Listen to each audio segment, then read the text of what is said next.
อบใจที่สุนาอันสูสอนให้เฮาอย่าเป็นคนขี้ให้เสสอนให้เฮาเป็นคนจะแข็งแข็งมาต่อถึงวันมื้อใน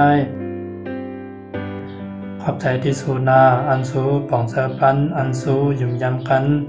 อันสูสอนสั่งมีตั้งอักยาวเสให้มีตั้งซื้อต่อถึงวันมื้อในขอบใจที่สุนาอันสูอันนอกใจเอาเสไว้กาคันตั้งหักเข้ามาต่อถึงวันมื้อในขอบใจที่สุนาอันสูอันใจลำง่ายอันสูอำหาทางผิดอันสูอำเฮ็ดให้นำใจคันต่อถึงวันมื้อในขอบใจที่สุนาผู้เจอผู้รองอันปนมาสัมว่าเป็นในข้าวยามโจกกับโกยสีตากอเฮาหันใจอยู่เฮามุ่งมองให้สู่แล้วหลายกว่าเฮาโกยใครให้สู่จุกอยู่ยิ้มข้างเฮากาดอโจโกยนะ